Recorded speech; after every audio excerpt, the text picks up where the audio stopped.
Hello guys, welcome back sa ating YouTube channel, Opinion Mo TV. At ngayong araw na ito nga mga idol ay magbibigay tayo ng isang reaction video patungkol sa mga kaganapan nga mga idol sa ICC. Kitang-kita naman natin mga idol na ginagawa ang lahat ni Attorney Nicolas Kaufman upang si Duterte ay mapabilis na maibalik sa bansang Pilipinas. Subalit habang tumatagal nga mga idol ay pahirap ng pahirap ang sitwasyon matapos nga mga idol na ibinasura ng International Criminal Court Pre-Trial Chamber ang ipila ng akampo ni dating Pangulong Rodrigo Roa Duterte na alisin ang dalawang hukom sa pagsasagawa ng desisyon tungkol sa jurisdiction ng tribunal na ikinakaharap ng reklamong crimes against humanity kay Duterte. So nangangahulugan lamang ito nga mga idol na medyo mahihirapan ang kampo ni Duterte na malusutan ang kasong ito.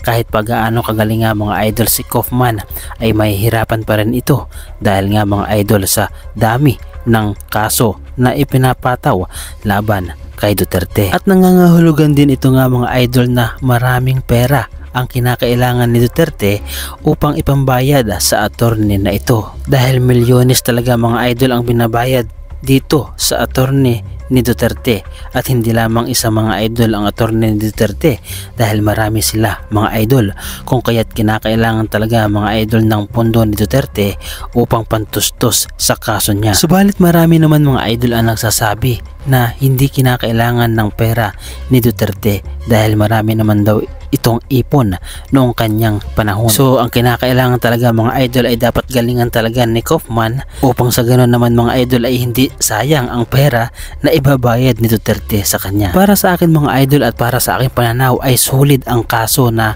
ipinapataw laban kay Duterte. Dahil sa dami ba naman mga idol na mga nabiktima ng AGK ng war on drugs ni Duterte ay ewan ko na lamang talaga mga idol kapag nakalusot pa itong si Duterte. Para sa aking pananaw mga idol ay hindi ginagawa ni Attorney Kaufman yung talagang pagtulong kay Duterte dahil ginagawa niya ito dahil malaki talaga ang bayad sa kanya. Biruin nyo mga idol, milyon-milyon ang binabayad dito sa attorney na ito tapos itatalo lamang niya. At saka di ba mga idol si Duterte na mismo ang nagsabi na siya ay nagmamadali na mapunta na sa ICC upang siya ay hatulan o litisin at kung sakali man na siya ay totoong nagkasala ayon sa batas ng ICC ay doon siya mabubulok ng kulungan. Diba? Yun ang kanyang hamon sa ICC.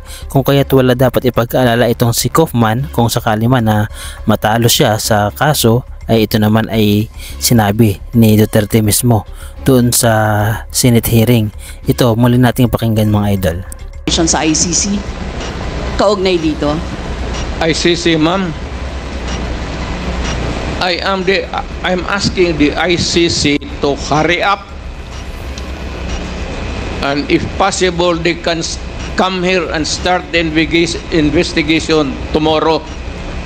This issue has been left hanging for so many years. Matagal ma'am, baka mamatay na ako, hindi na nila ako maimbestiga. So I'm asking the ICC through you na magpunta na sila dito bukas, umpisahan na nila ang investigation. And if I am found guilty, I will go to prison and rot there for all time. O di ba mga idol, hindi lamang yan yung mga banta ni Duterte o hamon ni Duterte sa ICC na dapat marinig ni Kaufman, ni Attorney Kaufman. Dapat marinig din niya ito dahil para malaman niya kung gaano katapang itong kanyang ipinagtatanggol na si Duterte. So sa palagay natin mga idol na itong si Kaufman ay walang ibang ginagawa kundi talagang gawin yung kanyang trabaho na ipagtanggol yung kanyang kliyente.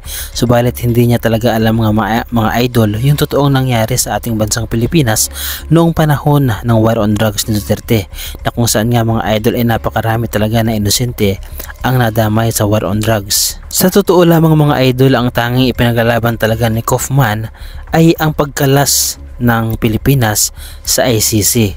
Yun lamang mga idol ang tanging ipinaglalaban niya. Subalit pagdating nga mga idol sa mga biktima ng mga war on drugs sa mga AGK ay wala siyang laban dito mga idol dahil tao na mismo ang kinuha ni Duterte.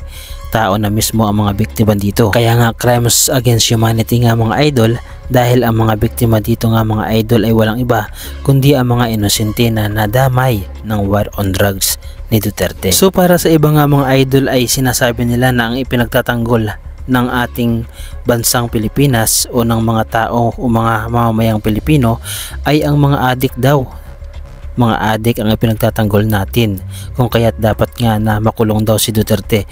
Pero ang hindi nila alam mga idol, ang ating ipinaglalaban ay ang mga totoong biktima, ang mga inosente, ang mga batang walang kamuwang-muwang. Diba yun ang ating ipinaglalaban mga idol? Kaya naman sa lahat nga mga idol na nagsasabi na ipinagtatanggol daw natin ang mga adik na war on drugs ni Duterte ay nagkakamali kayo, dahil marami sa ating mga kababayan, mga magulang ang nadamay ang kanilang mga anak, mga inosente, mga bata, walang kamuwang-muwang, 'di ba?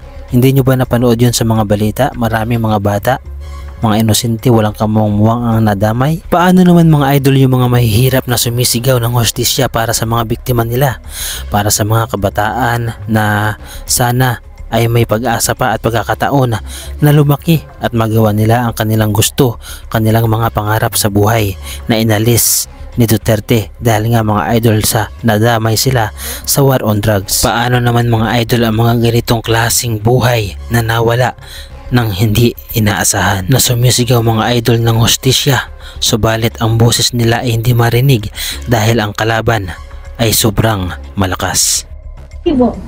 Of those 30,000, more than 100 were children under the age of 18 who were either targeted or caught in the crossfires. He deemed the death of these children collateral damage. Can you believe that? Shame! These children did not get a chance to grow old, nor did they stand a chance. Ito dapat mga idol ang ipinaglalaban ni Kaufman, ganitong klase mga tao na nadamay sa biktima ng war on drugs ni Duterte. Subalit ang mga taong ito nga mga idol ay walang magawa kundi tanggapin na lamang ang katotohanan at tanggapin na lamang mga idol ang hatol ng hustisya, ang totoong hustisya na kanilang inaasam, at walang iba nga mga idol kundi ang hatol ng Diyos. Hatol ng Panginoon nga mga idol na siyang naglalang sa atin. Siya ang nagbigay ng buhay, kung kaya't siya lamang ang may karapatan mga idol na kumuha rin ito. Kaya naman tayong simpleng mga mayang Pilipino nga mga idol na nakakaramdam ng pigati at pakikiramay sa mga tao na nabiktima ng AJK, ay nawa nga mga idol ay ang totoong hustisya ang inyong makamtan at makamit. Kaya naman ang mga dalangin natin mga idol ay nawa ay makamit ang totoong hustisya ng mga biktima ng AJK sa lalong madaling panahon. Ano ang masasabi ninyo mga idol sa reaction video na ito? Ano ang masasabi ninyo mga idol kay Attorney Kaufman na kanyang ipinagtatanggol si Duterte? Ibahagi mo naman mga idol ang iyong reaksyon at opinyon sa ating comment section.